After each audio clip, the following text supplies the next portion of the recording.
प्यारे साथियों नमस्कार। मैं कौशिक नौगाई आपके अपने YouTube channel no confusion sir में एक बार फिर आपका स्वागत करता हूँ। और साथियों, मैंने आपसे कहा था कि मैं जो होमनिम्स की सीरीज़ है वो लगातार आपके सामने लेके चल रहा हूँ। कल मैंने कहा था कि मैं कुछ आपको ऐसे शब्दों के बारे में बताऊँगा जो लास्ट वीडियो थी कि जो सारे ही सिमिलर हैं लेकिन उनका अर्थ अलग है। कहने का मतलब है कि उच्चारण आपका बिल्कुल सेम है, प्रोनाउंसिएशन बिल्कुल आपकी सेम है और स्पेलिंग बिल्कुल सेम है, लेकिन आमतौर पर उनका अर्थ अलग है। क्या बोला मैंने बोला कि मैं कुछ ऐसे शब्दों के बारे में आपको बताऊंगा जिनका उच्चारण आपका सेम है, जिनकी स्पेलिंग आपके सेम है, जिनके प्रोनाउंसिएशन आपके सेम है, लेकिन आमतौर पर उनका जो अर्थ है वो अलग है। तो ऐसी ही सीरीज़ की, ऐसी ही कुछ वर्ड्स की जो सीरीज़ है वो मैं आपके सामने लेकर के आऊँगा। तो प्लीज़ मेरी बार बार आपसे फिर एक ही रिक्वेस्ट होती है साथियों कि इसे लाइक करें, सब्सक्राइब करें, मैक्सिमम लोगों को आप इसे शेयर करें, कमेंट्स ज़रूर करें और प्लीज़ अगर कोई गलतियां भी हम लोगों के काम में है तो उसको भी ज़रूर हमें जो है बताएं। अच्छा लगता है अगर कोई आदमी कमियां बताता है तो आने वाले समय में उसको जो है निखारा जाता है, उसे बेटर किया जाता है और जो भी बेस्ट टू बेस्ट हमसे हो पाता है साथियों वो हम करने का प्रयास करते हैं। तो मैं शुरू कर रहा हूँ आज के शब्दों को।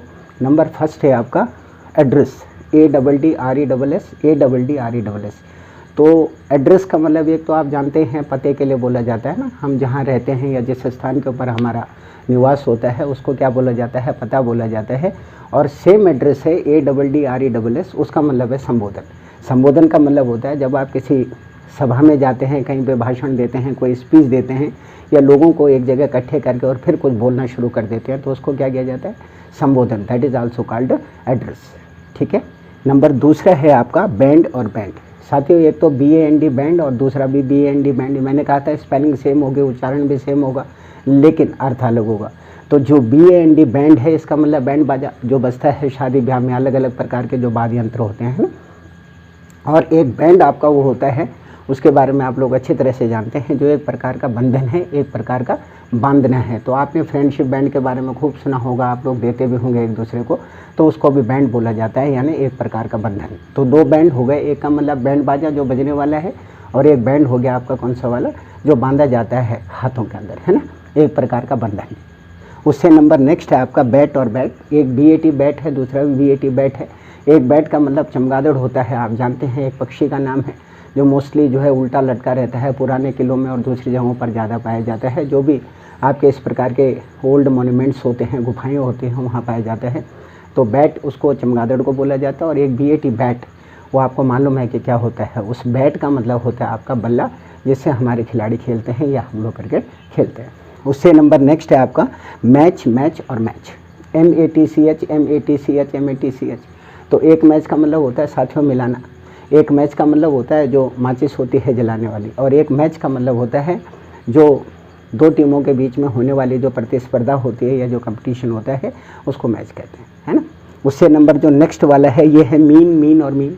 MEAN mean, MEAN mean, MEAN mean. तो एक मीन का मतलब होता है आपका अर्थ, एक मीन का मतलब होता है आपका माध्य जो हम मैथमेटिक्स के अंदर करते हैं, और एक मीन आपका और होता है, इसका मतलब साथियों आपका कंजूस भी होता है, इसका मतलब आपका कमीना भी होता है।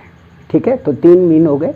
एक मीन का मतलब हो गया आपका अर्थ, एक मीन का मतलब हो गया माध्य जो मैथमेटिक्स में यूज़ होता है, और एक मीन का मतलब होता है आपका कमीना या कंजूस। उससे नंबर नेक्स्ट है आपका राइट और राइट। RIGST। तीन राइट मैंने फिलहाल लिखे हैं। एक राइट का मतलब होता है अधिकार, एक राइट का मतलब होता है सीधा, और एक राइट का मतलब होता है सीधे हाथ की तरफ चलना। ठीक है। और एक राइट आपका वो भी होता है जो एंगल होता है ना आपका 90 डिग्री का, तो आमतौर पर उसमें एंगल लग जाता है, तो उसके लिए इसीलिए उस पर राइट लगा हुआ है, because it can define straight, बिल्कुल सीधे की वो बात करता है, तो इसलिए भी उसको जो है राइट बोला जाता है। तो एक राइट आपका अधिकार हो गया, एक राइट आपका ठीक हो गया, और एक राइट जो हम हाथ के लिए इस्तेमाल करते हैं सीधे हाथ की तरफ, है ना। उससे नंबर जो नेक्स्ट वाला है ये है रिंग और रिंग।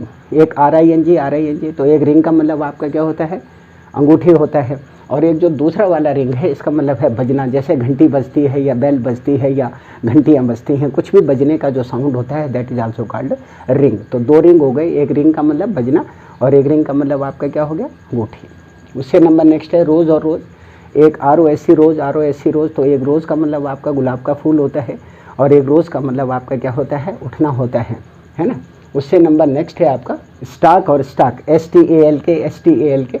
तो दो स्टॉक हैं साथियों, एक का मतलब होता है पीछा करना और एक का मतलब होता है अकड़ कर चलना। बहुत सारे लोग होते हैं ना घमंडी टाइप के जो लोग होते हैं, बहुत चौड़ा सीना करके जाना है, वो कहते हैं कि एम्प्टी बीजल मेक से बिग साउंड, है ना, तो थोता चना बाजे घना। तो मोस्टली क्या होता है कि जिनमें कुछ होता नहीं है, सबसे ज़्यादा अकड़ उनमें होती है। जो महासागर होते हैं साथियों वो तो शांत ही होते हैं, उनके अंदर कोई अकड़ नहीं होती। तो यहाँ पर जो स्टॉक है STAL के, इसके दो अर्थ हो गए, जिनमें से एक का मतलब होता है पीछा करना और दूसरे का मतलब होता है अकड़ करके चलना। नंबर नेक्स्ट है आपका क्लिप और क्लिप, CLIP CLIP। तो एक क्लिप का मतलब होता है कतरन, जो छोटा सा हिस्सा हम काट करके अलग कर देते हैं, किसी भी चीज़ का हो जाए, दैट इज़ कॉल्ड क्लिप। और नंबर जो दूसरा क्लिप है, इसका मतलब चिमटी भी होता है, जो बांध उसके लिए इस्तेमाल की जाती है, लड़कियां अपने बालों में भी लगाते हैं, दैट इज़ कॉल्ड क्लिप। और एक होता है कारतूस की जो पूरी पीटी होती है ना, कारतूस जो बंदूक में डलती हैं जो गोलियाँ, उसकी जो पूरी पेटी होती है, that is also called clip. उससे नंबर नेक्स्ट है आपका ड्रिप। ड्रिप, एक ड्रिप का मतलब बूंद होता है या बिंदु वाला होता है, और एक ड्रिप का मतलब टपकना होता है, ऊपर से लेकर नीचे जब कोई चीज़ टपक रही है, that is also called drip. उससे नंबर नेक्स्ट है आपका फ्लाई और फ्लाई। एक का मतलब होता है साथियों उड़ता या उड़ना, कोई भी चीज़ जब उड़ने के लिए हम बोलते हैं तो दैट इज़ कॉल्ड फ्लाई। और एक फ्लाई का मतलब आपका मक्खी होता है ना, मक्खी जो घरों में पाई जाती है, बाहर पाई जाती है, गंदगी में पाई जाती है। उससे नंबर नेक्स्ट है आपका लेटर और लेटर, LETTER। तो एक लेटर का मतलब आपका पत्र होता है और एक लेटर का मतलब आपका किसी भी भाषा का जो वर्ड होता है, जो शब्द होता है, उसको क्या बोलते हैं हम।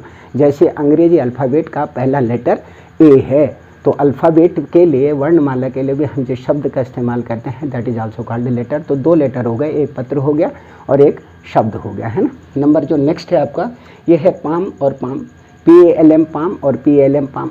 तो ये पाम का मतलब तो ये हथेली होता है ना।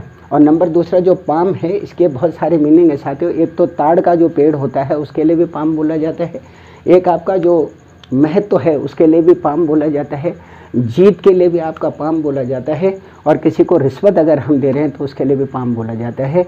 तो ये अर्थ हो गए आपके पाम के। क्या क्या बोला मैंने, एक पाम का मतलब हथेली बोला, एक पाम स्पेलिंग सेम है, एक का मतलब आपका ताड़ का वृक्ष बोला, घूस देना भी बोला, उसके बाद आपका जो है महत्व भी बोला और जीत भी बोला। तो ये सारे के सारे आपके 30 वर्ड हो गए। सबकी स्पेलिंग सेम है, उच्चारण सेम है, लेकिन साथियों अर्थ अलग है।